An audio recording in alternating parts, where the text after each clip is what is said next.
Some beauty on a Friday afternoon. It's Joe K. Walsh and his band here in Studio B at WNCW. Once again, sounding beautiful. The new album, Borderland. I wonder, Joe, some folks in our listening audience are familiar with the Berklee College of Music. Sure. Did I understand that you were the first mandolin graduate from the program out there? Right, yeah. And now you are heading up mandolin studies, is that correct? Yeah, I teach mandolin there, and there's one other person that teaches mandolin as well, a great jazz mandolin player named Jason Anik. Okay. You know, but it's nice. It's when I got there was a lot of like, what is that instrument? and I think in general it's really changed over there. Everybody really accepted the mandolin, and is nobody surprised to find it there. Right. I give you a chance to shill for your employer there, but if somebody was considering going to Berklee, what would a program be like? If you walk in with your mandolin, maybe you've got some skills, but how does the system work for them at that point? Yeah, sure. And actually, everybody here, all four of us went to Berklee. Interestingly enough. I suppose the goal is just to like enable people with the tools that enable their own decision making. So really understanding music through and through, and developing your ear. So working on ear training and all the theory behind it, and then of course the technique to execute it. Yeah. Do you start individually with each student, so it's more like an individual master class of sorts? Or? Sure. Everybody has private time with a private lesson teacher. Uh-huh. Yeah. Okay. Are you guys also doing instruction as well? Not currently at Berklee, but I think all of us do some teaching in some context. Right. Yeah. Okay. And Joe, you're doing.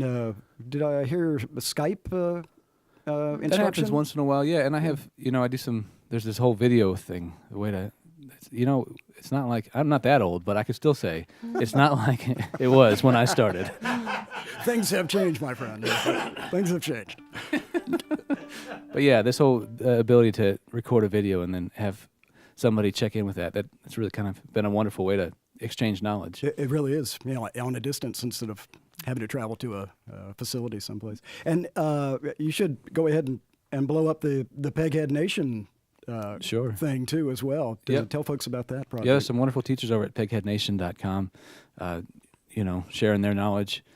And it seems like one thing that's nice about traveling around the country is somebody came up last night, it happens a lot of nights, and say, I'm one of your students. And it's really nice to put a face to somebody who's working with me from afar.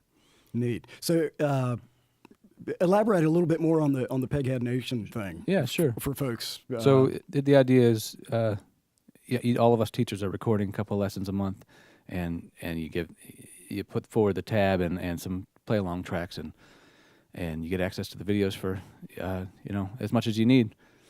And my particular focus is on sort of like the modern mandolin tunes. I think I might have taught a Flinter tune recently, and all the people that sort of influenced me as I was trying to figure out how to play this and trying to break that down for anybody that might also be learning that. Right. When did you start? About 20 years ago. Yeah. So Okay. I was about late teens. Okay. Was the mandolin your first instrument? No, there was piano way back in the day, and I wish it was still current, but I lost that along the way. Yeah. Was it? What attracted you? The DGQ record? Yes. That's the one that sort of Okay. just, All right. hearing that was like a left turn for the rest of my life. So David strikes again. That's right. Mr. Yeah, Grissman yeah. has influenced so many folks. Yeah, we all owe him a big thanks, I think. That's pretty cool. Was there? Were you able to take?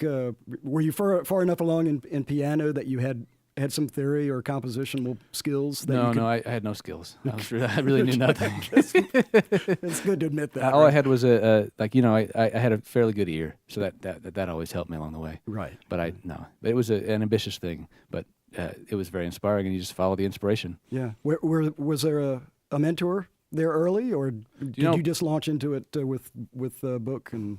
Almost everybody you reach out to in this community, can function as a mentor, is what I found. Along the way, I got to work with Peter Ostrushko, and that was that he would give me his time, and his generosity was a huge thing. Right. Scott Nygaard, Daryl Langer, both of those guys were people I reached out to for just a lesson and became friends with and collaborators. So that's happened a lot of times. It's really a big positive aspect of this this little The string world. community is Yeah. a beautiful thing. Very, very reinforcing. For folks that don't know the name Ostrushko, Peter, a longtime member of Prairie Home Companion, Sure. visiting there for many years, and magnificent player in his own Totally. right. We're chatting with Joe K. Walsh here at WNCW, playing again tonight, Isis Music Hall in West Asheville. And he does have a beautiful new recording out there available for your purchase. Actually, have you got it available on the web? Is there a site? I do have a website. There is this other guy named Joe Walsh. Perhaps you. Well, yeah, he was involved in some other project. So joewalsh.com won't get you to my website, but but joekwalsh.com will work. Actually, also theotherOneandOnly.com will work. theotherOneandOnly.com. Okay. Does the other Joe Walsh know about this? I haven't Does informed he him. has comments or anything? Great.